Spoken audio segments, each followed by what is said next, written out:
مرحومین کے لیے، شہدائے ملت کے لیے، آپ حاضرین کے تمام مرحومین کے لیے ہمارے انتہائی محترم برادر بزرگوار نے حکماً کہا ہے، آغا مبارک موسوی صاحب کے خانوادہ کے تمام مرحومین کے لیے اور بالاخص برادر علی رضا کے والدین مرحومین کی بلندی درجات اور ایصال ثواب کے لیے التماس سورہ فاتحہ۔ بسم اللہ الرحمن الرحیم، الحمدللہ رب العالمین الرحمن الرحیم مالک یوم الدین، ایاک نعبد و ایاک نستعین اہدنا الصراط المستقیم صراط الذین انعمت علیہم غیر المغضوب علیہم ولا الضالین۔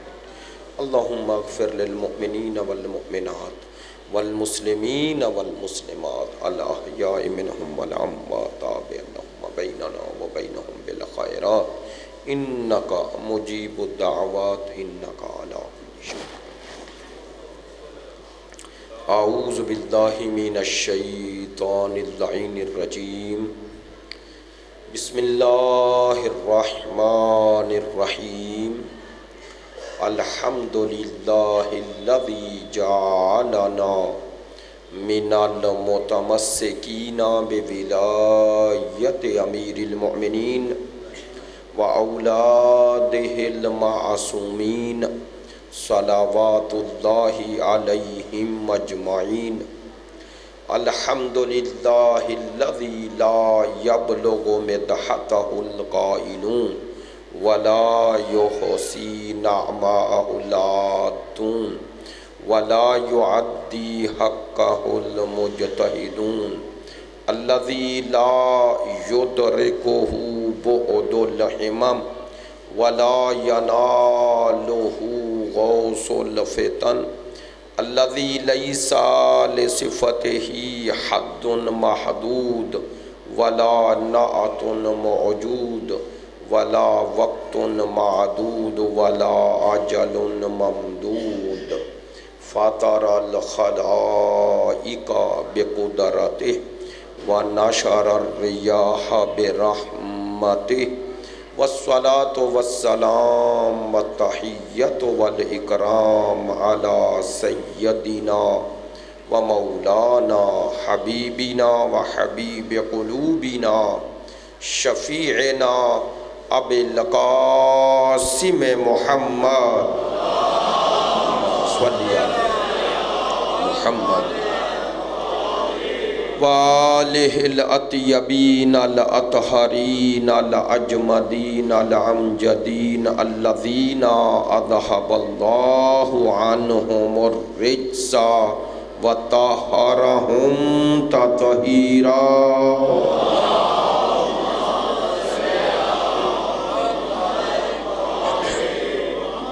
واللعنۃ الدائمۃ علی منکری فضائلہم وغاصبی حقوقہم من الآن الی قیام یوم الدین۔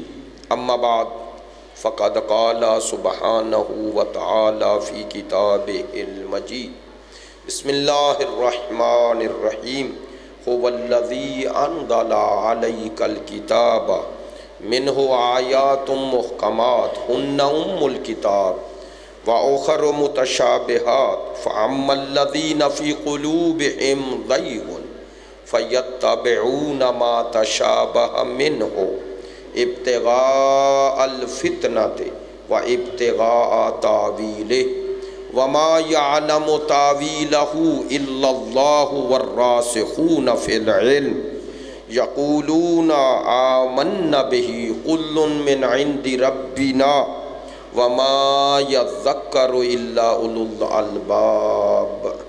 صدق اللہ العلی العظیم، ان اللہ وملائکتہ یصلون علی النبی یا ایہا الذین آمنوا صلوا علیہ وسلموا تسلیما۔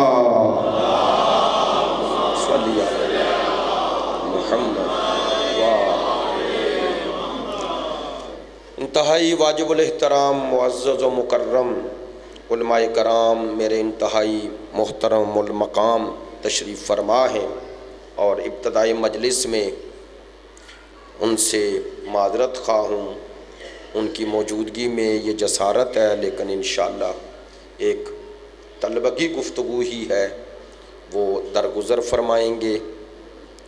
آپ تمام حاضرین، آخری مجلس ہے سلسلہ مجالس کی میری اس جگہ کی، تو اس مجلس میں آپ سب حضرات کا ان 5 مجالس میں شرکت کرنے والے بعض دوستان اکثریت میں چہرے روزانہ نظر آتے رہے، سب کا شکر گزار ہوں۔ بالاخص میرے انتہائی محترم المقام جناب سرفراز جعفری صاحب جس محبت کا اظہار فرماتے رہے، پوری ٹرسٹ کا بھی، اور اپنے برادران جن کے توسط سے مجھے آپ سے یہ ذکر اہل بیت کرنے کی سعادت حاصل ہوئی، ان سب دوستان کا بھی شکر گزار ہوں، اور خداوند متعال سے یہ التجا کرتا ہوں کہ خداوند متعال ہماری اس سعی کو اپنے حضور شرف قبولیت عطا فرمائے۔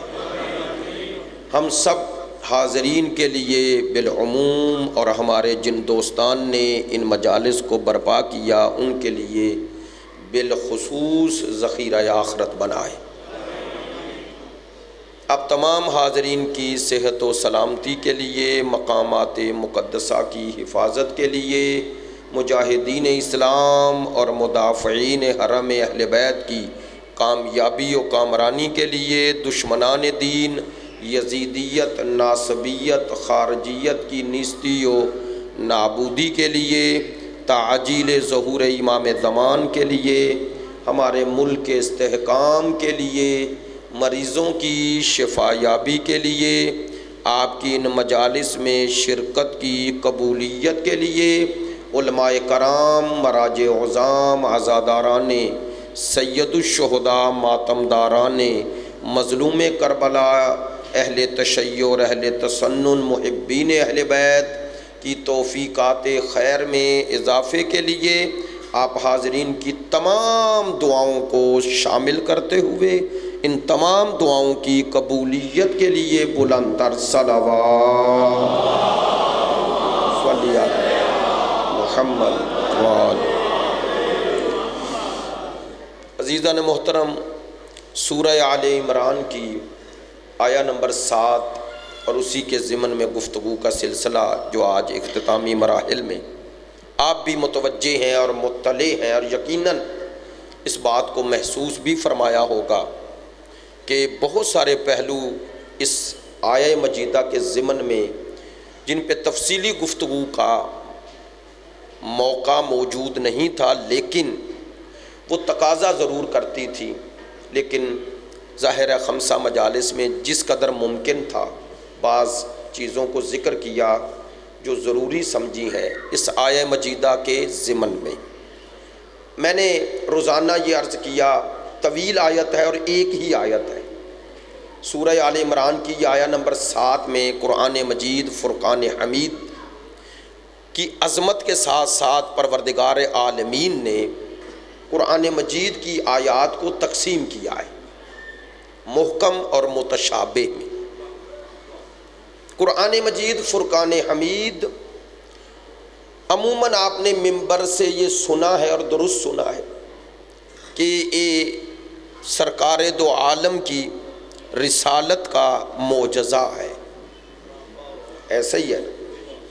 اعجاز قرآن کے حوالے سے مختلف پہلو ہیں، ان میں فصاحت و بلاغت بھی ہے، لیکن آپ یقیناً میری بات کی تائید فرمائیں گے علماء کرام بھی کہ وہ فصاحت و بلاغت کا پہلو اسی کے لیے اعجاز ہوگا، معجزہ ہوگا جو فصاحت و بلاغت کو سمجھے، ایسا ہی ہے نا۔ لیکن قرآن مجید فرقان حمید میں اعجاز کے مختلف پہلو ہیں، فصاحت و بلاغت ان میں ایک ہے، ورنہ خود قرآن کے مطالب جو میں نے دوسری مجلس میں عرض کیا تھا جن کا تعلق عربی زبان سے آپ کہہ سکتے ہیں، لیکن ان مطالب کو عربی میں پیش کیا گیا، ان کا تعلق عربوں سے نہیں، اس کا تعلق انسانی فطرت سے ہے۔ شہید مطہری کا مشہور جملہ ہے، قرآن کی زبان عربی ہے، قرآن کا پیغام عربی نہیں۔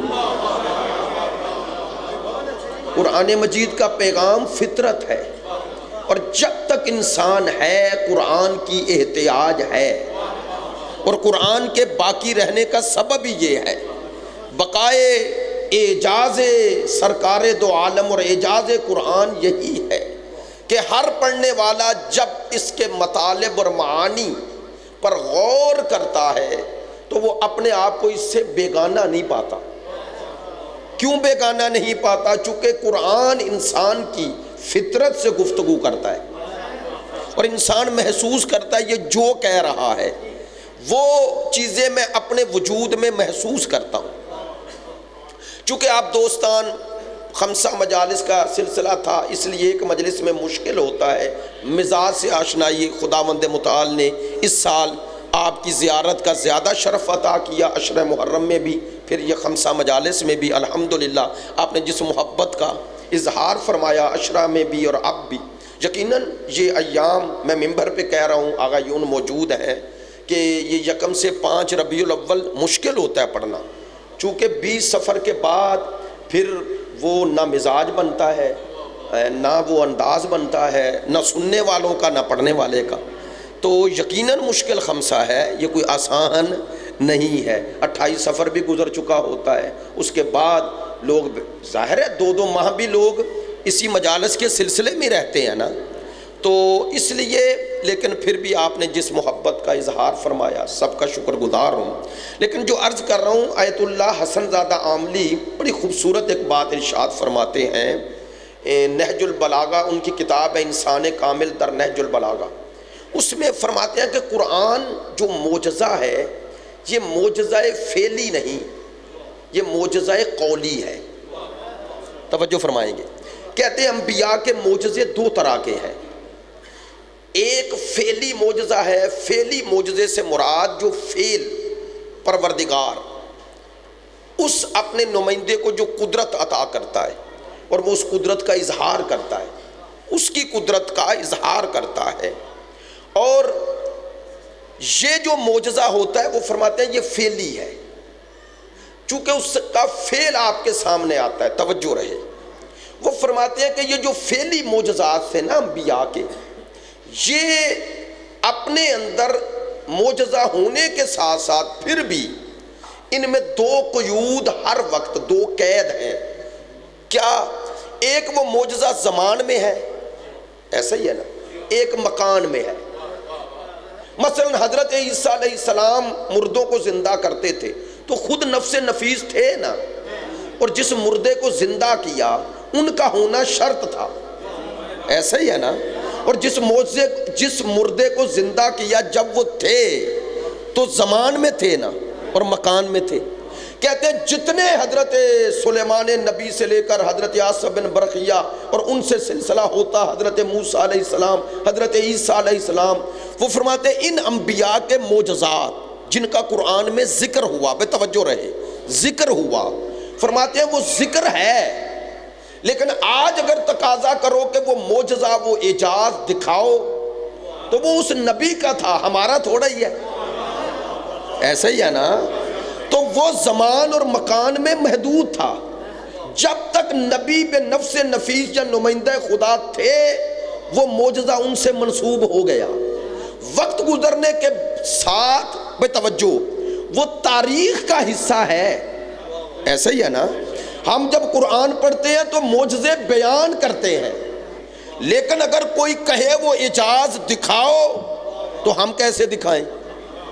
ہمارا ایمان ہے کہ قرآن میں ان کا ذکر آ گیا، اس لیے ہمارا ایمان ہے کہ وہ صاحب اعجاز تھے، انہوں نے وہ معجزے دکھائے، لیکن ایک شرط ہے کہ اب جب بھی وہ اعجاز کا تقاضا کیا جائے تو ہمارا جواب یہ ہوگا وہ اعجاز اس نبی کے ساتھ، اس نمائندہ خدا کے ساتھ خاص ہو گیا۔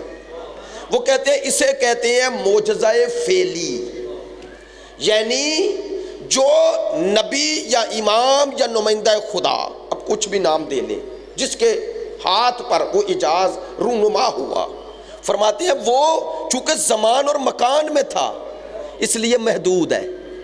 کہتے ہیں انبیاء یا اولیاء کے وہ معجزات جو فعلی ہیں وہ بلندی اور اپنی کے ساتھ عظمت کے ساتھ بھی محدود ہیں زمان اور مکان میں. بتوجہ رہے آیت اللہ حسن زادہ عاملی فرماتے ہیں لیکن دوسرا معجزے کی قسم ہے معجزہ قولی، یعنی جو انبیاء اور ائمہ کی زبان سے کلام نکلا، وہ کلام کسی زمان اور مکان میں محدود نہیں ہے، اس لیے اسے کہتے ہیں معجزہ قولی.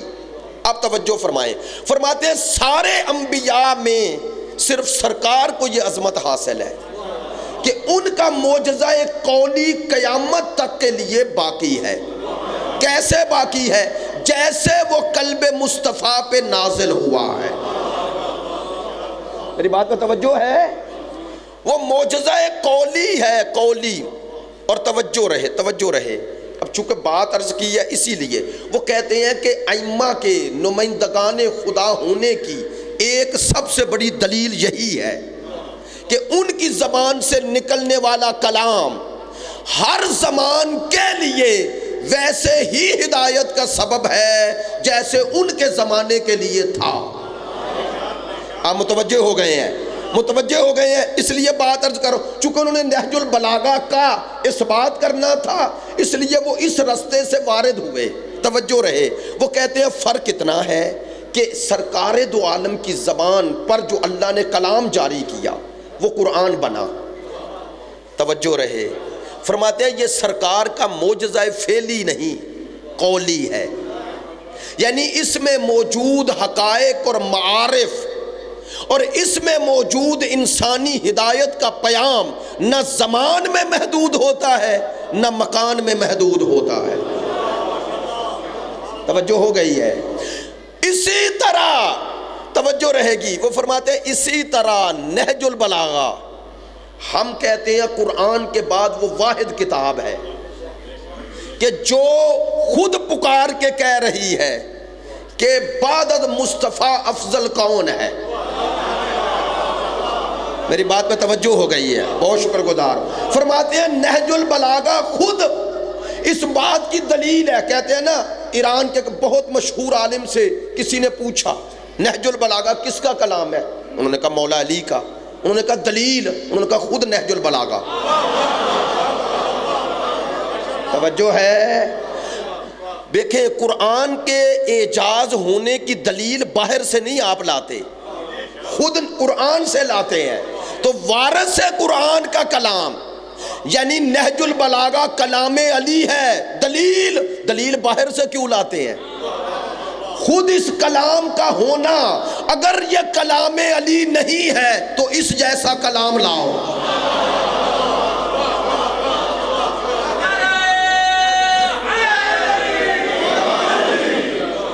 ایسا ہی ہے نا، اگر یہ کلام امیر المومنین نہیں ہے تو آپ اس میں موجود خطبات، اس میں موجود خطوط، اس میں موجود حکمتیں ان جیسا کوئی کلام لاؤ نا، کوئی لائے.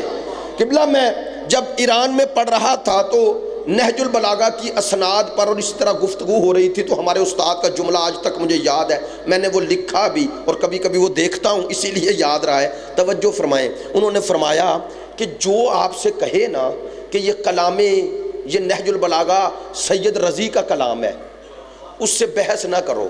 اسے کو تم مان رہے ہو کہ سید رضی کا کلام ہے، چلو اس جیسا کلام لاؤ.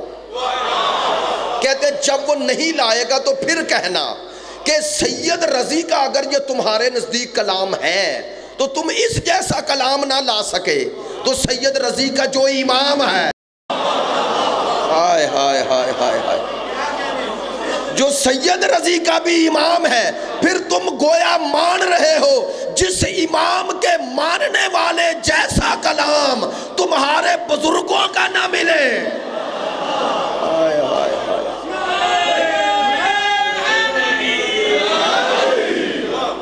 میری بات پہ توجہ ہے؟ بشر کی سر بلندی میں بھی کوئی راز ہوتا، جو سر دے دے سر میدان وہ سرفراز ہوتا. جہاں پر ختم ہوتی ہے حدود عقل انسانی وہاں سے شان مرتضیٰ کا آغاز ہوتا.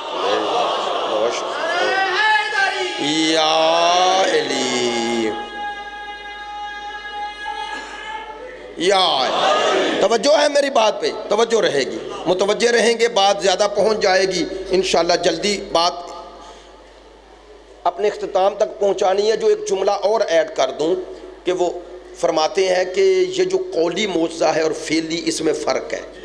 اب یہ جملہ ہے آپ کی توجہ کا طالب، وہ فرماتے ہیں، میں ان کے الفاظ نہیں دہرا رہا، اپنے جملوں میں اس کی آسان لفظوں میں سلیس لفظوں میں آپ تک پہنچاتا ہوں۔ وہ فرماتے ہیں قولی معجزہ خواص کے لیے ہوتا ہے اور فعلی معجزہ عوام کے لیے۔ نہیں توجہ فرمائی۔ وہ فرماتے ہیں عوام دیکھتے زیادہ ہیں، سمجھتے کم ہیں، خواص دیکھتے کم ہیں، سمجھتے زیادہ ہیں۔ توجہ ہے۔ لہذا نہج البلاغہ، معذرت چاہتا ہوں، نہج البلاغہ ایک دیہات میں گاؤں میں چلے جائیں پڑھیں، ان کو کیا پتا؟ نہیں، میں یہ توہین نہیں کر رہا، لیکن وہ مولا کے کلام کی بلندی ہم نہیں سمجھ سکتے بھائی۔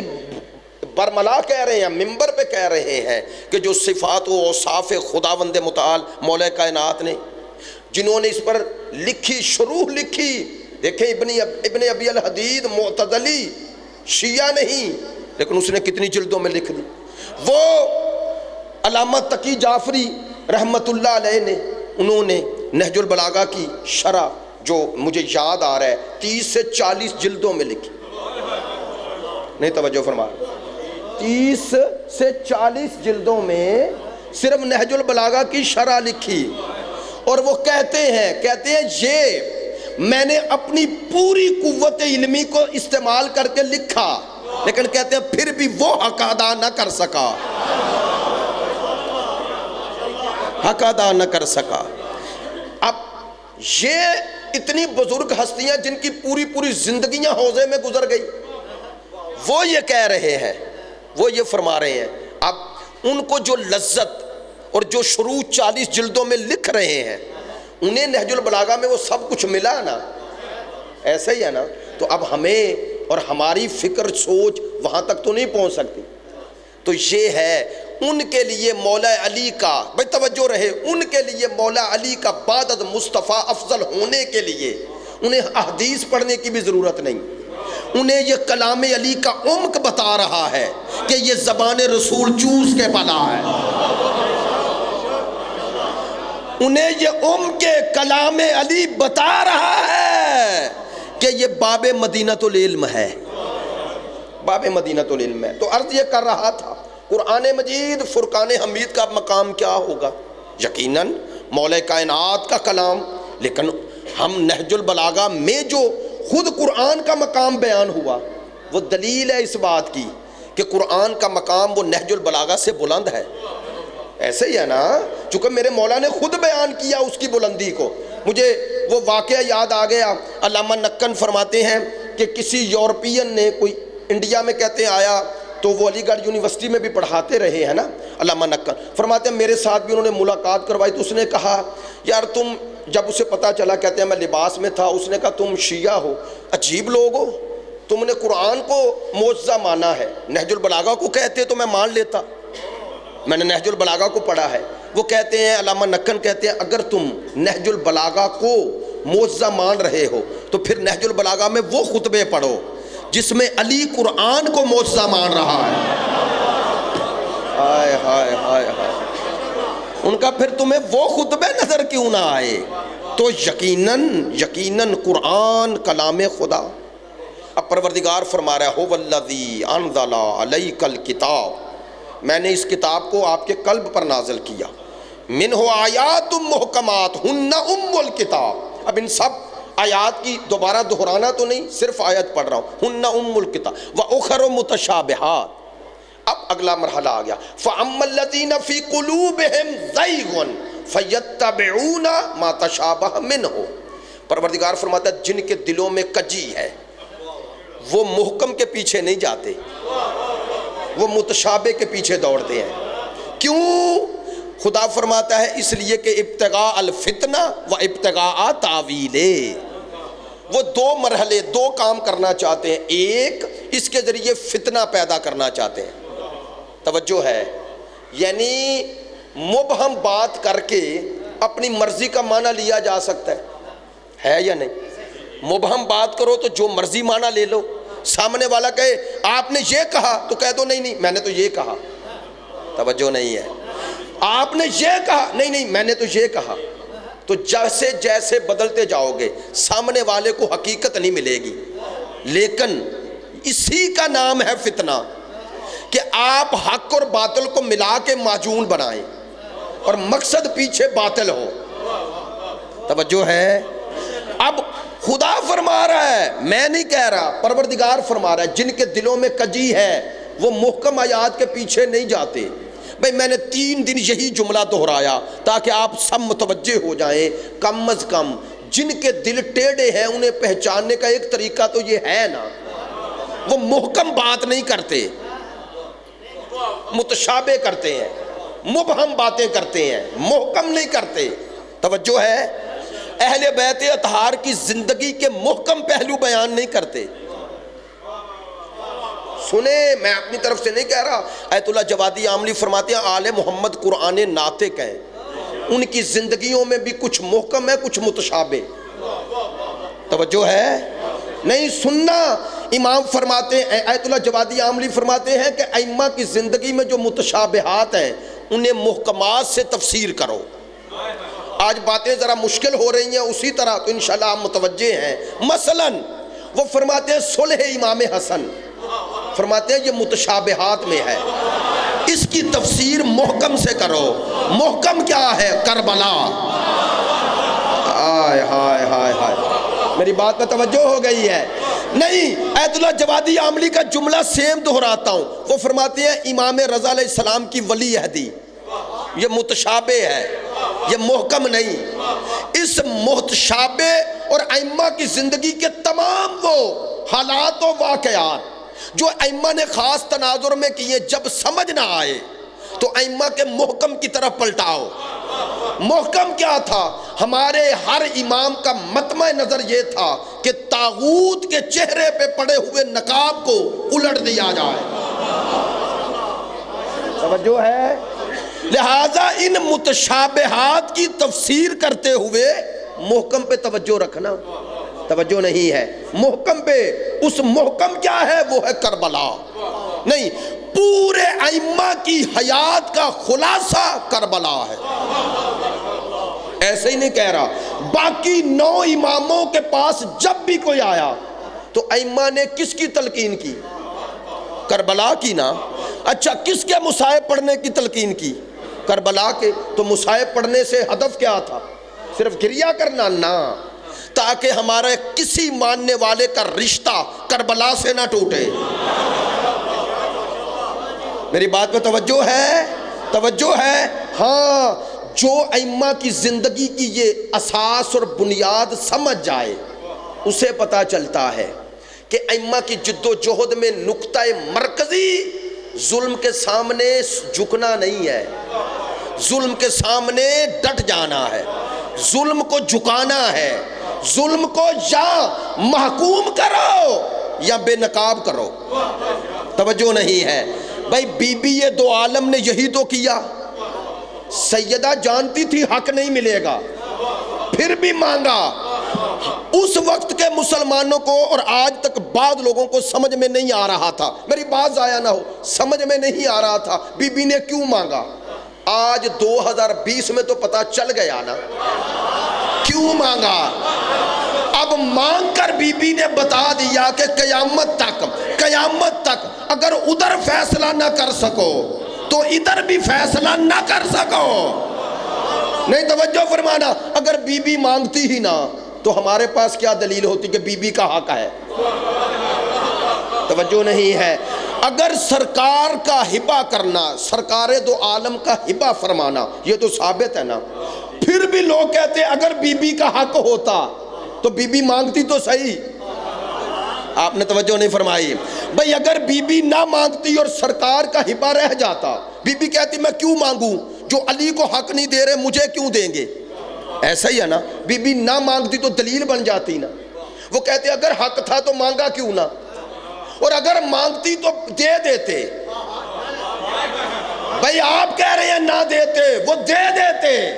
بی بی نے مانگ کر قیامت تک کے لیے ہر اس شخص کو جواب دے دیا کہ وہاں علی کا حق تو مان نہیں رہے ہو، میرا تو ہے، توجہ ہے نہیں؟ اسی لیے مجھے وہ فارسی کے خطیب کے بڑے پیارے جملے یاد آ رہے، وہ کہتے ہیں سنیں، جب مولا کائنات سرکار کے ساتھ تھے تو ذوالفقار چلائی نا، چلائی، کہتے ہیں علی کی تلوار بر بنائے عادت نہیں چلی، بر بنائے عبادت چلی ہے۔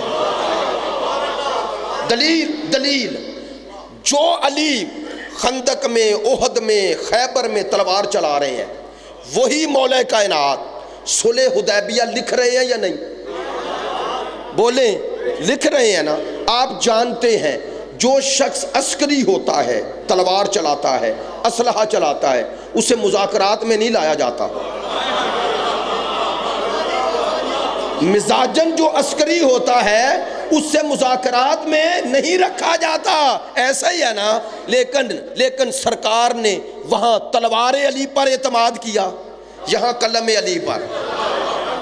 صلح حدیبیہ کی شرائط کس نے لکھی؟ مولا علی نے نا، تو ادھر علی کے ہاتھ میں تلوار اور ادھر مولا کے ہاتھ میں قلم، تو بتایا جو لڑنے کا عادی ہو وہ قلم نہیں چلاتا، لیکن علی بربنائے عادت نہیں لڑتا، بربنائے عبادت لڑتا ہے۔ وہ چاہے گا تو تلوار چلائے گا، خدا چاہے گا تو قلم چلائے گا۔ توجہ ہے میری بات پہ؟ نہیں؟ اب سنیے گا، اب ان کا جملہ کہہ رہا ہوں، وہ ایرانی عالم کا، وہ فرماتے ہیں رسول خدا کے بعد اب بقائے اسلام کے لیے علی نے تلوار چلانی نہیں، نیام میں رکھنی ہے، ایسا ہی ہے نا؟ لیکن کہتے ہیں علی کا حق تو ظاہر ہونا چاہیے، وہ کیسے ہو؟ بس سنیے ان کا جملہ اگر پہنچ گیا۔ وہ فرماتے ہیں ہاں علی نے ذوالفقار رکھی نیام میں ضرور، لیکن جو کام علی کی ذوالفقار کرتی تھی وہی کام رسول کے بعد بطول کی گفتار نے کیا۔ ہائے ہائے ہائے ہائے ہائے، توجہ، وہ کہتے ہیں جو کام مولا کی تلوار کرتی تھی رسول کے دور میں، وہ رسول کے بعد سیدہ کی گفتار نے کیا۔ کہتے ہیں فرق اتنا ہے، علی کی تلوار ظاہری کفر کے مقابلے پہ چلی، بطول کی تلوار باطنی کفر کے مقابلے پہ چلی۔ اللہ اکبر، اللہ اکبر۔ محمد ہی کا آوازہ وہی بھٹکے گا جسے غلط اندازہ، ایک تو علم کے شہر کا ہے ملنا مشکل، دوسرا فقط اس کا ایک ہی دروازہ۔ توجہ ہے یا توجہ رہے میری بات پہ؟ اللہ صلی علی محمد و آل محمد وعجل، میری بات پر توجہ رکھیں گے تاکہ بات پہنچ جائے اور نتیجہ قریب۔ میں نے یہ آیہ مجیدہ کے ضمن میں ائمہ کی حیات طیبہ قرآن اور اہل بیت جدا نہیں، توجہ رہے گی، جدا نہیں۔ ہمارے شیعہ مکتب میں ایک قرآن مجید کی تقسیم ایسے ہے، محکم اور متشابہ۔ علماء موجود ہیں، ہمارے فاضل دوست آغا یمینی بھی ہیں۔ علماء نے دوسری اس کی تفصیل اور تقسیم کی ہے آیات قرآن کی، وہ کیا ہے؟ وہ کہتے ہیں ظاہر اور باطن۔ قرآن میں جیسے محکم اور متشابہ ہے ویسے ظاہر اور باطن ہے۔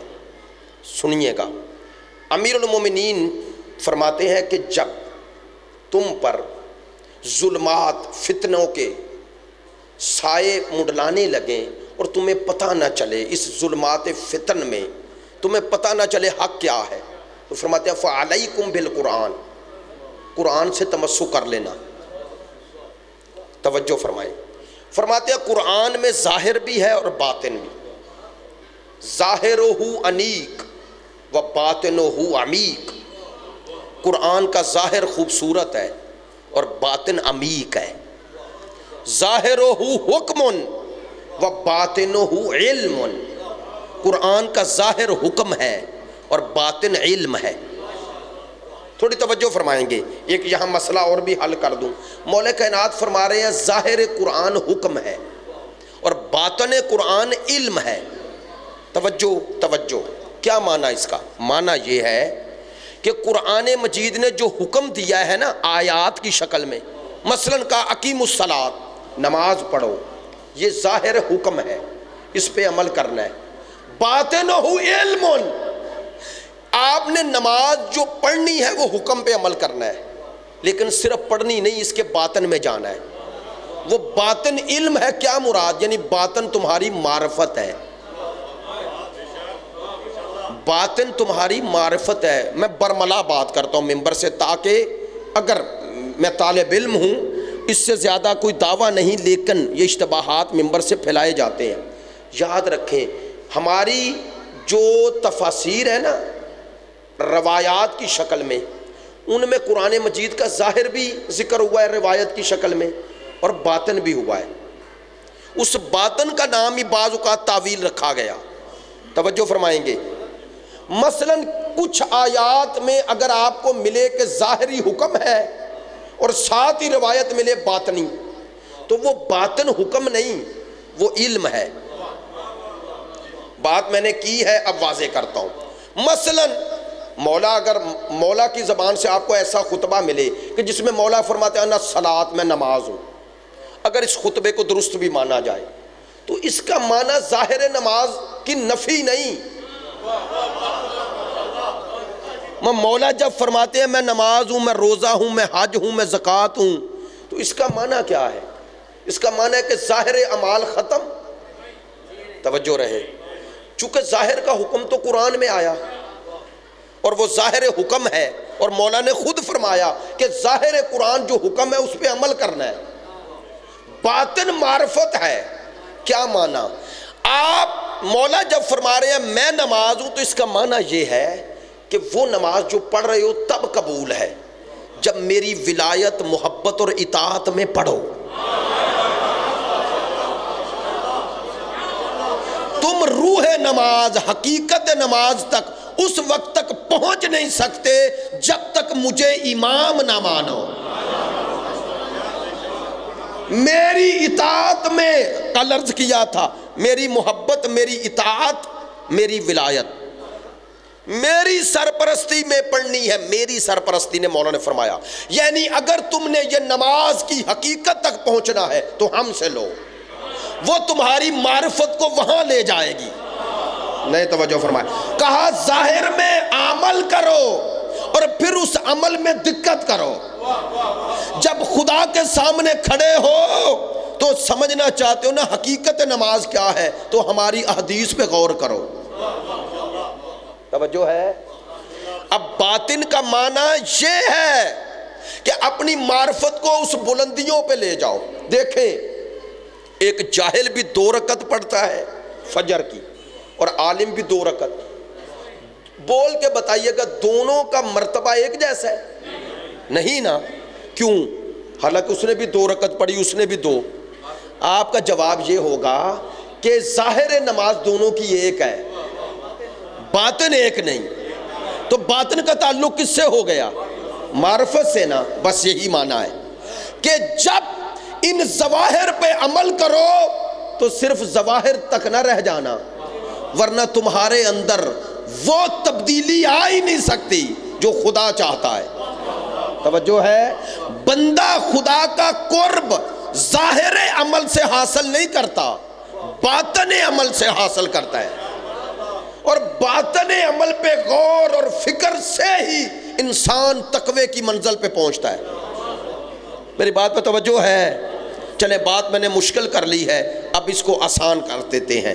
وَمَا يَعْلَمُ تَعْوِيلَهُ إِلَّا اللَّهُ وَالرَّاسِخُونَ فِي الْعِلْمِ۔ اب اگلا مرحلہ آ گیا۔ پروردگار کہتا ہے کہ جن کے دلوں میں فتنہ ہے، کجی ہے، وہ قرآن کی ان آیات کے پیچھے جاتے ہیں جو متشابہ ہیں، اور خدا فرماتا ہے وَمَا يَعْلَمُ تَعْوِيلَهُ إِلَّا اللَّهُ وَالرَّاسِخُونَ فِي الْعِلْمِ، اور قرآن مجید کی تعویل کا علم نہیں رکھتے الا اللہ، سوائے اللہ کے۔ یہاں آ کے اختلاف ہوتا ہے۔ اہل سنت کہتے ہیں تعویل قرآن کا علم صرف اللہ کے پاس ہے، وہ فرماتے ہیں والراسخون فی العلم الگ ہے۔ توجہ فرمائیں گے، توجہ فرمائیں، وہ کہتے ہیں یہ الگ ہے، یعنی راسخون فی العلم کے پاس تعویل قرآن کا علم نہیں، وہ صرف کہتے ہیں جو اللہ کی طرف سے حق ہے۔ توجہ، ہمارے علماء نے جواب دیا، اگرچہ آیت اللہ طباطبائی نے فرمایا اس آیت سے اگر یہ مراد لے بھی جائے کہ راسخون وہ ہیں جو اللہ پر ایمان کا اظہار کرتے ہیں، کہتے ہیں دوسری آیات اور روایات اس آیت کی تفسیر کرتی ہیں اور دوسری آیات اس آیت کو خاص کر دیتی ہیں، کہتے ہیں ہے تعویل کا علم ہے راسخون فی العلم کے پاس۔ توجہ رہے گی، نتیجہ دے رہا ہوں۔ کیوں ہم کہتے ہیں کہ راسخون فی العلم کے پاس بھی تعویل قرآن کا علم ہونا چاہیے؟ کیوں کہتے ہیں؟ اس لیے کہتے ہیں کہ اگر اس تعویل کا علم صرف خدا کے پاس ہو تو وہ جو فتنہ پھیلا رہے ہیں ان کے فتنے سے بچائیں گے کون؟ توجہ ہے میری باتوں پہ؟ آپ 5 دن میرے ساتھ رہے اس لیے میں نے وہ سطحی باتیں کی ہی نہیں، 5 دن الحمدللہ دوست بعد متوجہ رہے، اس سے مجھے حوصلہ ہوا۔ توجہ فرمائیں، ہماری پہلی دلیل یہ ہے کہ اگر اس تعویل کا علم صرف اللہ کے پاس ہے تو قرآن میں پھر متشابہ ذکر کرنے کا مقصد ہی کیا تھا؟ توجہ نہیں ہے۔ اور اللہ خود فرما رہا ہے کہ یہ متشابہ سے جن کے دلوں میں کجی ہے، ٹیڑھا پن ہے، وہ وسیلہ بنا کر فتنہ پیدا کرتے ہیں اور لوگوں کو گمراہ کرتے ہیں۔ اگر گمراہ کرنے والے کے لیے متشابہ وسیلہ بنے اور اس متشابہ کے حقیقی معنی اور اس کی تعویل کرنے والے ہوں ہی نہ، تو اس کا معنی ہے گمراہ کرنے والے ہیں، ہدایت کرنے والا نہیں۔ توجہ ہے؟ لہذا ہم کہتے ہیں یہ راسخون فی العلم اللہ کے بعد ذکر ہوئے تو خدا نے کہا میرے پاس تعویل کا علم ذاتی ہے اور انہیں میں نے دیا ہے۔ توجہ ہو گئی؟ لہذا یہ راسخون فی العلم، راسخون فی العلم یہ علم میں راسخ ہے، علم ان میں نہیں۔ توجہ ہے؟ یہ علم میں راسخ ہے، علم میں، علم ان میں نہیں۔ اب آپ کہیں گے یہ کیا آپ کہہ رہے ہیں؟ دیکھیں اب معذرت چاہتا ہوں، یہ ہے نا یہ گلاس، پانی کس میں ہے؟ تو محدود کون ہو گیا؟ پانی نا، چونکہ اس میں آ گیا تو اس گلاس نے پانی کو گھیر لیا نا۔ پروردگار نے یہ نہیں کہا کہ علم ان میں راسخ ہے تاکہ یہ نہ پتا چلے کہ ان کا وجود کی وسعت بہت ہے، علم کم ملا۔ پروردگار نے فرمایا وہ علم میں راسخ ہے، یعنی ان کا پورا وجود ہی معرفت پر مبنی ہے، وہ علم حقیقت اور قرآن کے باطن اور حقیقت تک پہنچے ہوئے ہیں۔ بتوجہ رہے گی۔ اور وہ باطن قرآن دوسری مجلس میں عرض کیا تھا، وہ الفاظ نہیں، وہ حقائق ہے۔ چلے اب وہ ایک الگ میرا موضوع ہے، میں نے کہا اتنا عشرے کا موضوع 5 مجلسوں میں سمیٹنا مشکل ہوتا ہے، اشارہ کر دیتا ہوں جن تک پہنچ گئی بات مجھے خوشی ہوگی۔ قرآن مجید کی آیت بھی یہی بتا رہی ہے۔ خدا فرماتا ہے کہ انہو لقرآن کریم فی کتاب مکنون، یہ قرآن ایک کتاب مکنون میں ہے، پوشیدہ کتاب میں، لا یمسہ الا المطہرون، اور اسے مس نہیں کر سکتے اس باطن قرآن کو سوائے مطہرون کے۔ علماء ہیں پوچھ لے، مطہرون نہیں کہ جو اپنے آپ کو پاک کر رہے ہیں، نہ، مطہرون ہے جنہیں پاک بنایا گیا۔ توجہ نہیں ہے؟ بس پتا چلا یار، میں پھر نام لے لیتا ہوں، یہ میرا استدلال نہیں، علماء بزرگ کا استدلال۔ میں نے آیت اللہ جوادی عاملی، آیت اللہ حسن زادہ عاملی دونوں کی کتابوں میں پڑھا۔ فرماتے ہیں ایک آیت کو یہ ہے، خدا کہتا ہے کہ اس کتاب حقیقت تک، باطن قرآن تک، سوائے ان کے جو مطہرون ہے کوئی پہنچ نہیں سکتے۔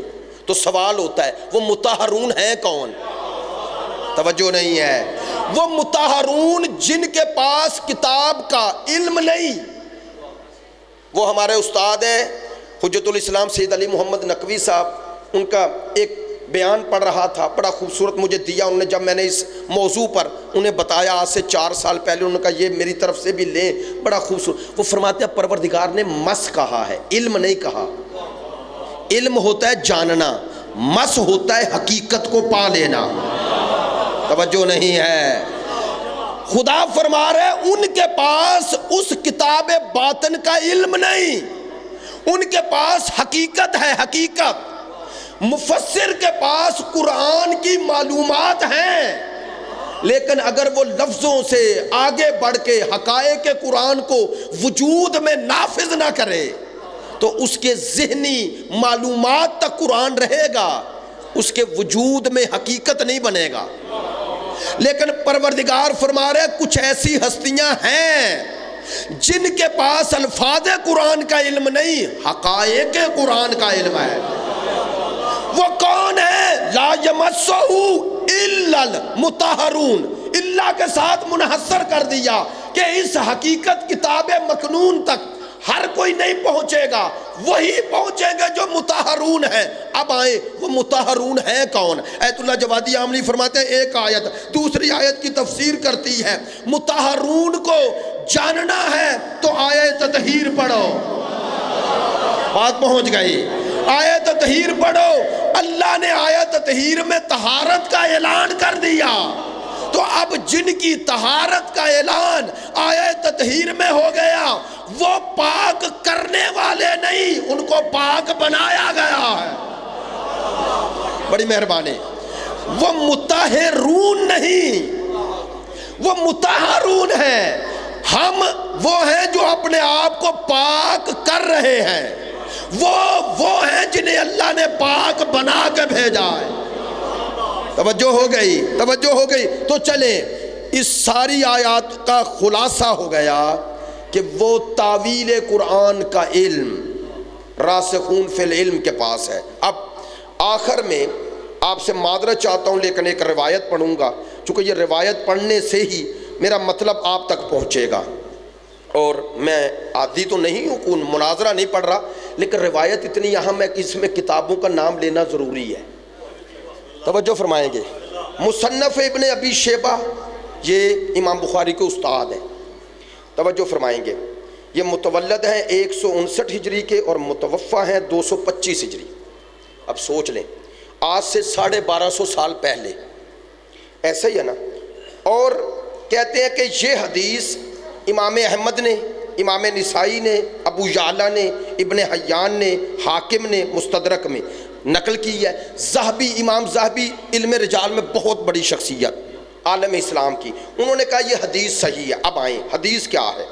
حدیث کا پس منظر یہ ہے کہ حضرت ابو سعید خدری صحابی رسول ہیں، حضرت ابو سعید خدری رضی اللہ تعالیٰ عنہ فرماتے ہیں، پس منظر بیان کرتے ہیں، کہتے ہیں ہم صحابہ کرام کننا جلوسن فی المسجد، ہم مسجد میں بیٹھے ہوئے تھے، فرماتے ہیں کہ ہم سب صحابہ مسجد میں تھے، فرماتے ہیں کہ اتنے میں سرکار دو عالم مسجد میں آئے، فرماتے ہیں سرکار کو آنے سے پہلے ہم سب آپس میں باتیں کر رہے تھے، جیسے سرکار آئے اور تشریف فرما ہوئے ہم سب خاموش ہو گئے، اور فرماتے ہیں اللہ صلی علی محمد، فرماتے ہیں سرکار دو عالم جیسے ہی آئے آپ کے وجود کی ہیبت سے ہم سب میں جرت نہیں ہو رہی تھی کہ زبان کھولیں، لب کشائی کی جرت نہیں ہو رہی۔ کہتے ہیں چند منٹ سرکار بھی خاموش رہے، ہم بھی۔ جب سرکار نے محسوس کیا کہ اب سب میری طرف متوجہ ہیں تو پھر سرکار نے فرمایا، کیا فرمایا؟ فرماتے ہیں سرکار نے فرمایا ان منکم رجلا یقاتل علی تعویل القرآن کما قتلتم علی تنزیلہ۔ سرکار نے فرمایا تم میں سے ایک ایسا شخص ہوگا جو تعویل قرآن پہ جنگ کرے گا جیسے میں نے تنزیل پہ جنگ کی ہے۔ بہت شکریہ۔ میں نے پہلی مجلس سے عرض کیا روایتی مجلس ہے نہیں، اس لیے روایتی لوگ تو آ بھی نہیں سکتے اور سننے کی ان میں سکت بھی نہیں ہوگی، چونکہ ایسی مجلسیں ہوتی کہاں ہیں، اب تو 2020 کا دور ہے، اس لیے جلدی جلدی آتے ہیں، 25 منٹ ٹائم میں ان کا ہوتا ہے اور مجلس پڑھ کے وہ گئے، اپنا مجمع لاتے ہیں اور اپنے ساتھ لے جاتے ہیں۔ تو ہم تو یار ہم تو آپ پر ہی اعتماد کرتے ہیں اور آپ ہی ہمارے سب کچھ ہیں۔ ہاں توجہ فرمائیں گے۔ اب سرکار نے فرمایا تم میں سے ایک شخص ہوگا جو تعویل قرآن پہ جنگ کرے گا جیسے میں تنزیل پہ لڑا ہوں۔ دو لفظ ذہن میں رکھنے ہیں، تنزیل، تعویل۔ فرمایا وہ تعویل پہ لڑے گا، میں تنزیل پہ لڑا۔ توجہ فرماتے جب یہ فرمایا فقام ابو بکر، حضرت ابو بکر رضی اللہ تعالیٰ عنہ کھڑے ہو گئے. فقال انا ہوا یا رسول اللہ, یا رسول اللہ وہ میں ہوں گا. فقال لا, توجہ رہے. فقام عمر, حضرت عمر رضی اللہ تعالیٰ عنہ کھڑے ہو گئے. فقال انا ہوا یا رسول اللہ, یا رسول اللہ میں ہوں گا. فقال لا ولکنہ خاسف النعل فی الحجرہ, سرکار نے فرمایا نہ تم دونوں میں کوئی نہیں ہوگا, وہ حجرے میں جوتوں کو پیوند لگا رہا ہے. کہتے ہیں جیسے سرکار نے اشارہ فرمایا, حضرت ابو سعید خدری کہتے ہیں سب صحابہ نے حجرے کو دیکھا. کہتے ہیں فخرج علینا علی,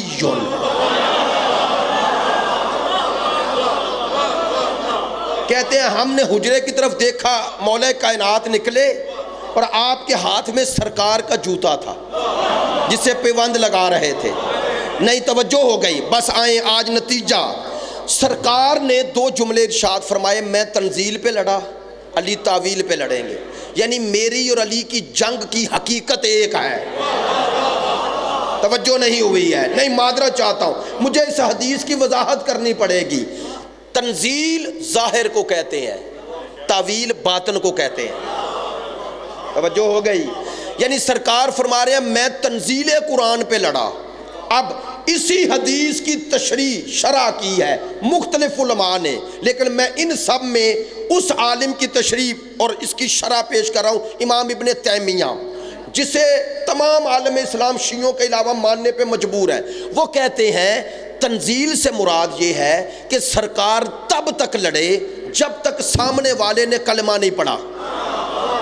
کہتے ہیں جیسے ہی زبان پہ اس نے کہا لا الہ الا اللہ, سرکار نے کہا ختم ختم. توجہ, وہ فرماتے ہیں سرکار لڑے ظاہر سے کہ ان مشرکوں کو اسلام میں لاؤں. اب ابن تیمیہ لکھتے ہیں, کہتے ہیں لیکن اسلام میں آنے والے 2 طرح کے ہیں, کچھ ویسے آئے دل سے اور کچھ دل سے نہ آئے. کہتے ہیں سرکار ان سے نہیں لڑے جو باطن میں مسلمان نہ ہوئے, چونکہ سرکار نے صرف اتنا کیا کلمہ زبان پہ آ جائے. توجہ نہیں ہے. فرماتے ہیں ان کے باطن میں کیا تھا, سرکار نے ان سے جنگ نہ کی. لیں ایک آیت کی سے مدد لیتے ہیں جو آشنائی با قرآن میں شہید مطہری نے بھی نقل فرمائی. آپ نے سورہ تحریم کی وہ آیہ مجیدہ تو ذہن میں ہوگی, یا ایھا النبی جاہد الکفار والمنافقین. میں آیت پڑھ رہا ہوں, روایت نہیں. اے نبی جہاد کرو, جاہد الکفار, جہاد کرو کن سے, کفار سے, اور کن سے, جہاد کرو. شہید مطہری نے بڑی تفصیل لکھی ہے, فرماتے ہیں بعض لوگوں نے کہا جہاد جوہد سے ہے, اس کا معنی ہے کہ ان کے مقابلے پہ کوشش کرو. کہتے ہیں نہ, یہ تعویل نہیں ہے. کیوں؟ کہتے ہیں کفار کے مقابلے پہ جو جہاد تھا وہ تلوار سے تھا یا نہیں, بولے تو صحیح, تھا نا بھئی. سرکار نے زبان سے بھی جہاد کیا, لیکن اصل جہاد کا وہ کہتے ہیں سب سے پہلا مصداق کہتے تلوار ہی ہے. قتال جہاد کا پہلا مصداق ہے, باقی کہتے ہیں الگ ہے. توجہ, فرماتے ہیں سرکار نے اگر کفار سے تلوار جہاد بالسیف کیا, تلوار سے کیا, تو منافقین سے تو بھی تو کرنا چاہیے. اب سنیں تاکہ بات واضح ہو جائے. الحمدللہ آپ متوجہ ہیں. دیکھیں سرکار پر جہاد کفار سے کرنا پہلے دن ہی واجب تھا. نہیں توجہ فرمائے, جب اعلان رسالت کیا تب بھی جہاد تھا, لیکن 13 سال کیا نہیں کیا نا, تو کیا ہے ان کو صحیح مان رہے تھے, جہاد پھر بھی نہیں کیا. اب سنیں, سب شیعہ سنی لکھتے ہیں کہ جہاد کچھ شرائط کے ساتھ واجب ہوتا ہے, جب تک وہ شرائط پوری نہ ہوں جہاد نہیں ہے. یعنی واجب ہے لیکن وہ واجب معلق ہو گیا شرائط کے ساتھ. کہتے ہیں 13 سال شرائط نہیں تھی, جیسے ہی مدینہ آئے تو 2 ہجری میں جنگ لڑی یا نہیں لڑی نا, تو کہتے ہیں پتہ چلا حکم تو تھا, اس حکم پر عمل تب کیا جب شرائط مہیا ہو گئی. تو فرماتے ہیں پتہ چلا کہ جہاد ایسا عمل ہے کہ جب تک اس کے شرائط پورے نہ ہو جائیں وہ جہاد واجب اس طرح. فعلی نہیں ہوتا، توجہ، حکم ہے فعلی نہیں ہوتا۔ اب آئیں شیعہ موقف کیا ہے؟ ہم کہتے ہیں سرکار پر کفار سے بھی جہاد واجب ہے، منافقین سے بھی، لیکن چونکہ سرکار کے دور میں منافق سامنے آئے ہی نہیں، توجہ نہیں ہے، اس لیے حکم تھا، شرائط پیدا نہ ہوئے، توجہ ہے۔ اب سمجھو یہ حدیث کا معنی کیا ہے۔ سرکار اپنی حیات میں صحابہ کو سنا بھی، سمجھا بھی، بتلا بھی رہے تھے کہ میرے بعد علی جب بھی لڑے اور جس سے لڑے سمجھ لینا قرآن کی آیت پہ عمل کر رہا ہے۔ بات پہنچ گئی ہے؟ نہیں، چونکہ بات میڈیا کے ذریعے جاتی ہے، مجھے کئی دوست چکوال سے فون کیا، کہیں اس سے پتہ چل جاتا ہے، لوگ دیکھ رہے ہیں۔ وہ آج ایک دوست کہہ رہے تھے کہ آپ نے پہلے دن کیوں نہیں بتایا؟ میں نے کہا میں ان لوگوں میں تھوڑا ہی جو اپنے کلپ بنا کے خود دوں اور بعد میں کہوں جی پیج کوئی اور چلا رہا ہے، چلا خود رہا ہوں۔ اب کیا ہو گیا، عجیب و غریب کام ہو گئے نا۔ پاکستان ہے یار، ہے ہی ایسا مسئلہ، اوپر سے نیچے تک یہ ایک جیسا مسئلہ بنا ہوا ہے۔ تو توجہ فرمائیں گے، جو بات آپ کی خدمت میں عرض کرنی ہے وہ یہ ہے، سرکار دو عالم نے فرمایا علی تعویل پہ لڑیں گے۔ تعویل ہوتا ہے باطن، یعنی علی جن سے لڑیں گے صرف ظاہر کی بنیاد پہ نہیں لڑیں گے، علی جانتے ہیں ان کے باطن میں کیا ہے۔ اچھا چلیں، یہ حدیث میں نے پڑھی، اس سے واضح حدیث نہیں ہے، لیکن اس کی تائید ایک ہی میں نے جملے سے لینی، اور الحمدللہ آپ جس طرح متوجہ اور ہمتن گوش ہیں، آپ نے سارا نتیجہ خود لے لینا ہے۔ بھئی آغا یون موجود ہے، سرکار کا یہ فرمان ہے یا نہیں؟ کیا کہ یا علی حبوں کا ایمان و بغضوں کا نفاق۔ چلیں، نہیں یہ نہیں، میں دوسری حدیث پڑھتا ہوں، مسلم شریف کی حدیث ہے، باب ہے باب حب الانصار من علامت الایمان، صحیح مسلم شریف، باب حب الانصار من الایمان، اور راوی ہیں خود مولا علی۔ کیا روایت کر رہے ہیں؟ مولا فرماتے ہیں کہ سرکار دو عالم نے مجھ سے عہد کیا۔ اگر جی یہ ہے حدیث، سرکار دو عالم نے مجھ سے، مولا علی خود راوی ہیں، فرماتے ہیں سرکار دو عالم نے مجھ سے یہ عہد کیا۔ کیا عہد کیا؟ فرماتے ہیں سرکار نے مجھ سے عہد کیا، اللہ یحبنی الا مومن ولا یبغضنی الا منافق، علی سوائے مومن کے تجھ سے محبت کوئی نہیں رکھے گا اور سوائے منافق کے بغض نہیں رکھے گا۔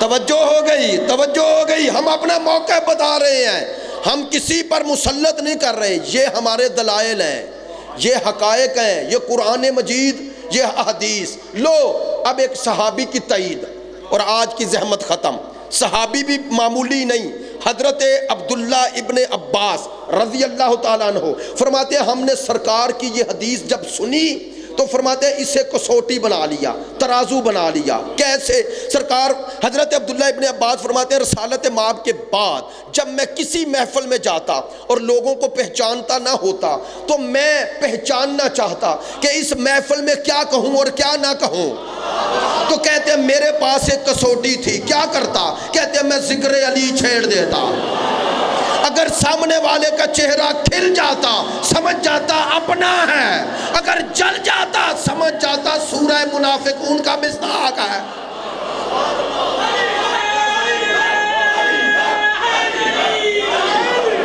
توجہ ہے؟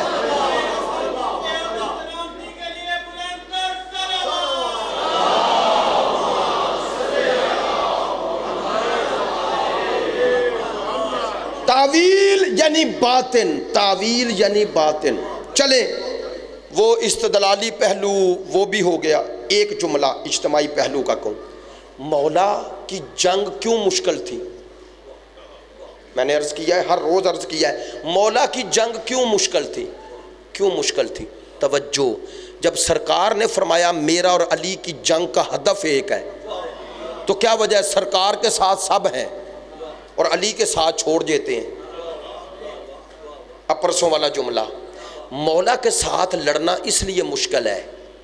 کیا خوبصورت جملے، اب میں تو نام بھی لے لیتا ہوں، بعض لوگوں کو اچھا نہیں لگتی وہ شخصیت تو نہ لگے، وہ ڈاکٹر علی شریعتی کیا خوبصورت جملہ فرماتے ہیں کہ علی کی جنگ اس لیے مشکل ہے کہ وہ جو رسول کے سامنے آ رہے ہیں نا، جو ان کے دل میں ہے وہی زبان پہ ہے، چونکہ انہیں ڈر نہیں، ایسا ہی ہے نا، انہیں خوف نہیں ہے، اس لیے وہ بت اٹھا کے بھی لائے ہیں اور زبان پہ بھی بت ہیں۔ وہ کہتے ہیں جے ہو حبل کی، لات کی، منات کی، عزا کی، فرماتے ہیں اسے ہی اٹھایا ہوا ہے، بے توجہ نہیں ہے۔ فرماتے ہیں رسول کے بعد وہ بت کی جگہ قرآن اٹھا لیے اور بت دل میں آ گئے،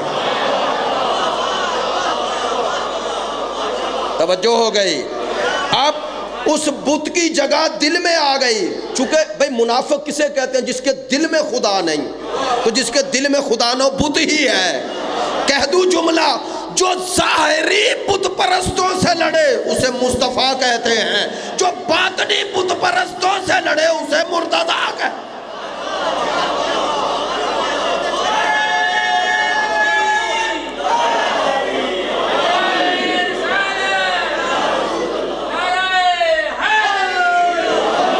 توجہ ہے، اللہم صلی علی محمد وآل محمد۔ جو باطنی یہ باطن سے لڑنا مشکل ہوتا ہے نہیں۔ اب جملہ ماشاءاللہ واقعاً میں کوئی خوشامد نہیں کر رہا، یہ اندر کا جو بت ہوتا ہے باہر کے بت سے زیادہ خطرناک ہے۔ اندر کے بت سے مراد یہ تھوڑا یا کوئی مورتی رکھی ہوئی ہے نہ، کبھی اقتدار کا بت، کبھی خواہشات کا بت، کبھی شخصیات کا بت، نہیں توجہ ہو رہے، کبھی اقتدار کا بت، کبھی طاقت کا بت، کبھی شہرت کا بت، یہ بت ہے نا جو آپ کو خدا سے ہٹا کر غیر خدا کی پوجا پہ لگا دے، سمجھ لو وہ بت ہے۔ میری بات پہ توجہ ہے، ہاں جو تمہیں راہ حق سے ہٹائے سمجھ لو بت ہے، اس بت سے بچو۔ یہ تھا میرا علی، وہ ہے جنہوں نے اس بتوں کو توڑا۔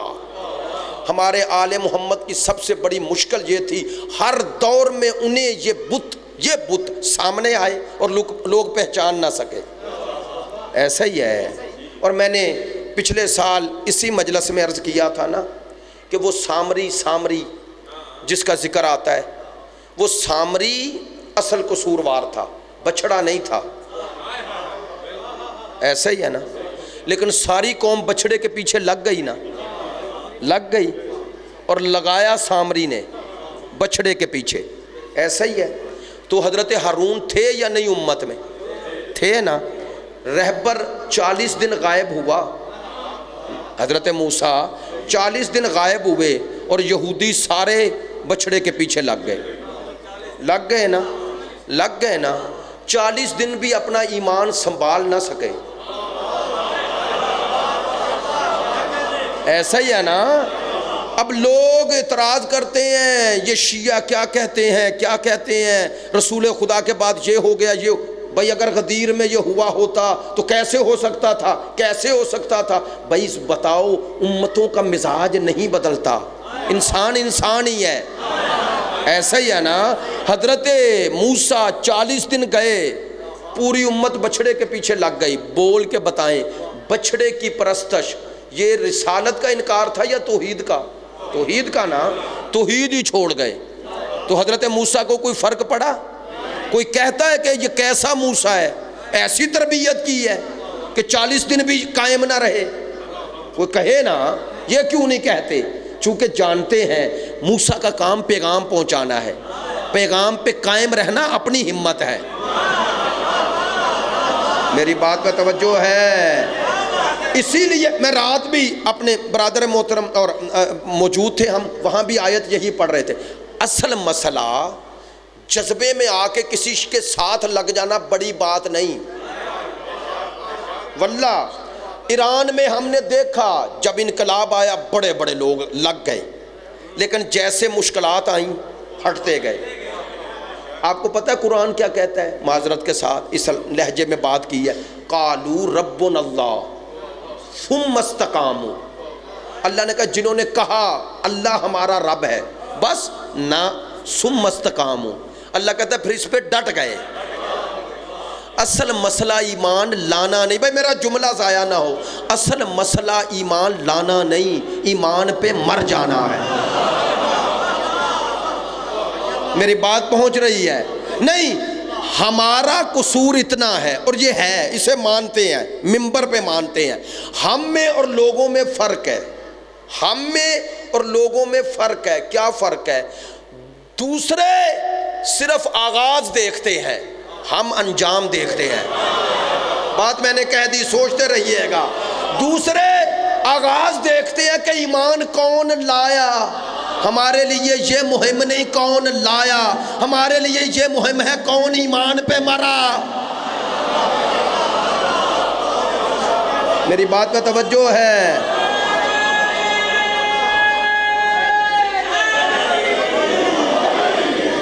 ہم تجھ ہی کو زیبا ہے بڑائی تیری، بے نیازی تو کسی نے بھی نہ پائی تیری، جاگنے والے کو تو نے محروم دو عالم رکھا، سونے والے سے کہا ساری خدا ہے۔ توجہ ہے میری بات پہ؟ توجہ رہیں گے؟ ایک جملہ کہہ دوں، اب میں نے ذکر کیا وہ سامری، وہ بچھڑا، وہ سامری اور بچھڑے کی موجودگی میں اللہ کے نمائندے تھے یا نہیں؟ کون تھے؟ حضرت ہارون۔ اب میں نے سارا واقعہ تو نہیں پڑھنا، لیکن ایک جملہ کہہ دیتا ہوں، آغا یون موجود ہیں، سرکار کی اس حدیث کو اس جہت سے بھی دیکھ لیں، یا علی انت منی بمنزلت ہارون من موسیٰ۔ بہت شکریہ، واللہ 10 منٹ لگتے اگر اس کو کھولتا کم از کم، اور آپ پہنچ گئے۔ اب وضاحت بھی نہیں کرتا، علی میں مثل موسیٰ، تو مثل ہارون، اور سامری موسیٰ کے مقابلے پہ نہیں آتا، سامری ہارون کے مقابلے پہ آتا ہے۔ اسی لیے تو کہا علی تو امت میں ہارون ہے، میری امت کے جتنے سامری ہیں۔ توجہ ہے یار؟ بھائی میرے ساتھ ہیں، ناراض نہیں ہونا، لیکن یہ جملہ کہتا ہوں، یہ جو ہارون کہا نا، تو مثل ہارون میں مثل موسیٰ، یہ ہارون بعنوان وسیع کہا نا، تمثیل دی نا، جیسے ہارون خلیفہ تو میری امت میں میرا خلیفہ، تو یہ صرف مولا علی تھے، باقی 11 نہیں؟ بولے نا؟ تو ہر دور کا امام اپنے دور کا ہارون ہے یا نہیں ہے؟ آج پردہ غیبت میں ہارون ہے نا، یعنی حضرت ہارون علیہ السلام کی مثل ہے نا، تو آج بھی سامریوں سے بچنا۔ توجہ ہے؟ اگر آج کے سامریوں سے بچنا ہے تو ہارون کے بخشے ہوئے نظام سے رشتہ نہ توڑنا۔ میری بات پہ توجہ ہو گئی؟ توجہ ہو گئی؟ ہاں، آج کا بچڑا بدل سکتا ہے، آج کا بچڑا کبھی ڈالر ہے، کبھی ریال ہے یا نہیں؟ کبھی ادھر والا کبھی ادھر والا۔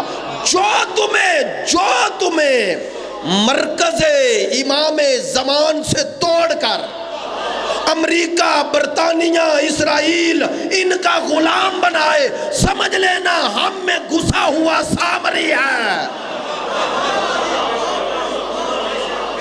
توجہ ہے؟ جو تمہیں اور مجھے مرکز سے توڑے وہ اس امت کا سامری ہے۔ ان سامریوں سے بچنا ہے تو وہ ہارون زمان کے بخشے ہوئے نظام سے منسلک رہنا، اس سے کبھی رابطہ نہ توڑنا، کبھی رشتہ نہ توڑنا۔ خدا کی قسم آج بھی پردہ غیبت میں وہ بھی منتظر ہے۔ انتظار صرف ادھر نہیں، انتظار ایک طرفہ نہیں، 2 طرفہ ہے۔ میرے بزرگان موجود ہیں، میں واللہ دست بستہ ان سب کا شکریہ ادا کرتا ہوں۔ بالاخص ڈاکٹر صاحب ہر روز محبت فرماتے رہے، آئے ہیں، اور مجھے عزت افزائی ہے میرے لیے ان سب بزرگان کی۔ میں تو ایک طالب علم ہوں، اور طالب علم بھی کہتا ہوں تو ڈرتا ہوں، لیکن آپ سب کی محبتوں کا شکر گزار ہوں۔ عزاداران مظلوم کربلا، اب لفظ تو یہی کہیں گے نا ہم، لیکن آج کس کا مصائب ہے؟ انشاءاللہ اعلان ہوا ہے، اس مناسبت سے بھی مجلس ہوگی، لیکن آج بھی تابوت ہے۔ اور جب بھی اس امام کا تابوت برآمد ہو، معذرت چاہتا ہوں، دیکھیں کربلا کے علاوہ باقی ائمہ کے مصائب اس طرح ہیں نہیں، اس لیے زیادہ تفصیل کے ساتھ تعویل کر کے پڑھے نہیں جا سکتے، اب وہ ہیں جتنے اتنے پڑھیں گے، لیکن پھر بھی یہ جو امام کی جس کی آج مجلس اور تابوت ہے، میں ایک جملہ کہا کرتا ہوں، آج صاحب عزا خود موجود ہے، اس سے بڑی اس مجلس کا کی معنویت اور روحانیت کیا ہوگی؟ نہیں جملہ کہوں، آج میرے مولا امام زمان کے یتیمی کا آغاز ہے، ان دنوں میں ہی ہے نا، 6 کی رات ہو گئی، 2 دن بچے ہیں نا، امام زمان کی یتیمی کا آغاز ہو رہا ہے، یتیمی کا آغاز۔ اب میں ربط مصائب کے لیے یہ جملہ کہہ رہا ہوں، ذکر آ گیا میرے آقا و مولا امام زمان کا، اور میں اکثر یہ جملے دہراتا ہوں جو بزرگان نے دہرائے ہیں، عرفاء نے۔ وہ جملے کیا ہیں؟ ایت اللہ جوادی عاملی کی ایک گفتگو سنی کافی سال پہلے، فرما رہے تھے کہ سب سے بڑا مظلوم کائنات میں ہمارا 12واں ہے۔ کیوں؟ 2 وجہ بتائیں انہوں نے، 2 سبب۔ ایک یہ کہنے لگے بطول سے لے کر رسول خدا سے لے کر امام حسن عسکری تک ان سب کے مصائب کا اکیلا وارث۔ نہیں شاید میں جملہ جلدی میں کہہ گیا، وضاحت نہیں کر سکتا، کہہ دوں جملہ، رسول خدا کو دی جانے والی اذیتوں وہ بھی امام کے قلب پر ہیں درد کی شکل میں، نہیں سادات سے معذرت کر کے بطول کا زخمی پہلو نہیں۔ اب اگلا جملہ نہیں کہتا بی بی کے مصائب کیسے پڑھے جائیں، اور میں نے پڑھنے بھی نہیں ہے، لیکن ایک جملہ کہتا ہوں، یہ میرا وہ امام ہے جو شہادت محسن کا منتقم بھی ہے، جو وہ ٹوٹی ہوئی پسلیوں کا درد بھی لیے ہوئے ہے، جو وہ مسجد میں چلنے والی تلوار اس کا درد بھی لیے ہوئے ہے، جو حسن کے جگر کے ٹکڑے اور اس جنازے پہ برسنے والے تیروں کا درد بھی لیے ہوئے ہے۔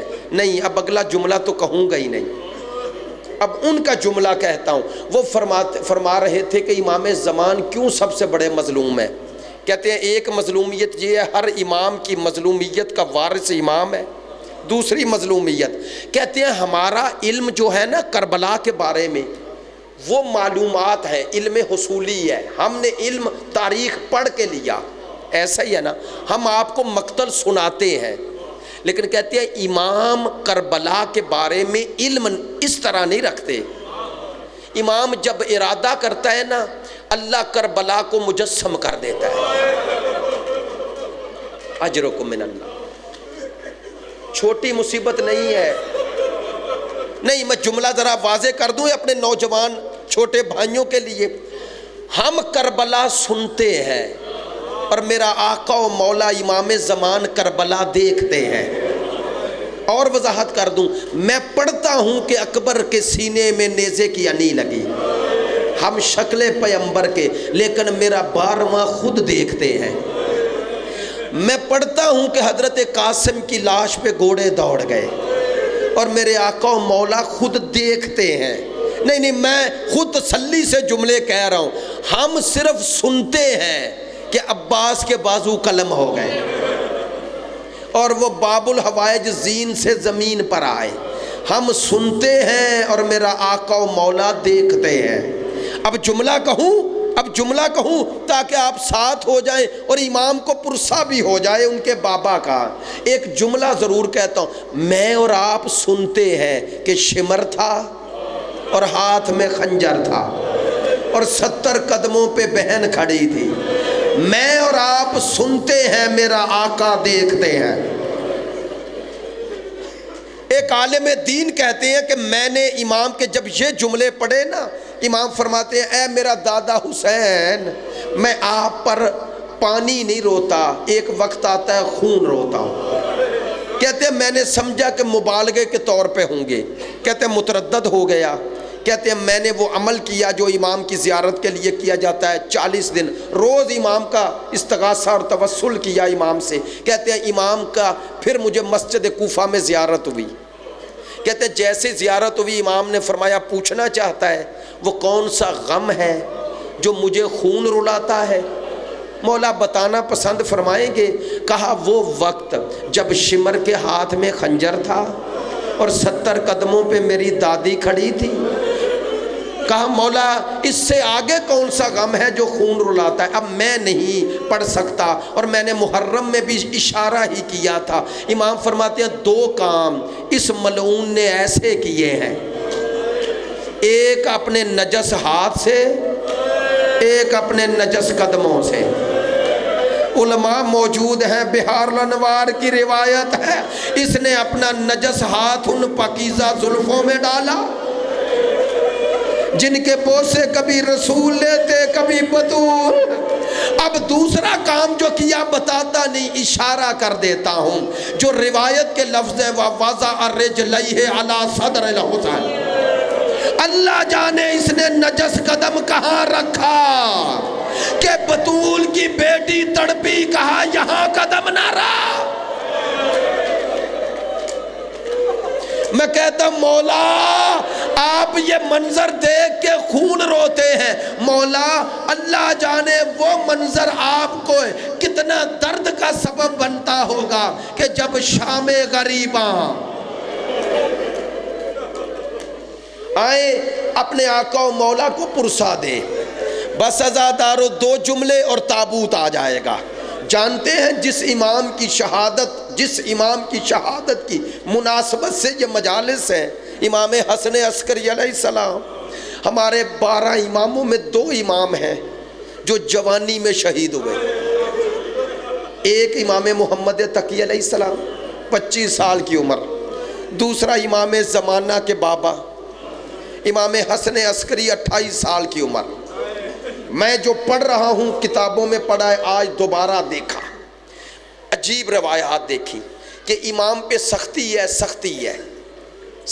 ہے۔ وہ روایات تو آپ کے ذہن میں ہے، وہی فرعون والا کام عباسی خلفاء کر رہے ہیں کہ وہ 12واں نہ آ سکے، لیکن اللہ کی مصلحت آ گئے اور پتہ نہ چلا۔ خدا کی مصلحت ہے، حکمت ہے، 5 سال کے امام ہو گئے تو پتہ چلا۔ اب کہنے لگے کیا کریں؟ کہنے لگے پہلے امام حسن عسکری کا خاتمہ کرو۔ کیوں؟ کہا ایک ہٹ جائے گا تو دوسرے کو تلاش کر لیں گے۔ میں نے روایات میں پڑھا، کہتے ہیں امام کو جو زہر دی گئی اس نے فوراً اثر نہیں کیا، زہر آہستہ آہستہ اثر کرتا رہا، آہستہ آہستہ زہر کا اثر ہوا۔ آج ہی روایت پڑھ رہا تھا کہ جب یہ آج کا دن آیا نا 5 ربیع الاول، امام پہ زہر کے اثر نے اتنا اثر کیا، زہر نے اتنا اثر کیا کہ امام پھر کھڑے ہو کے نماز نہیں پڑھ سکتے۔ نہیں آپ متوجہ ہیں میری بات کی طرف؟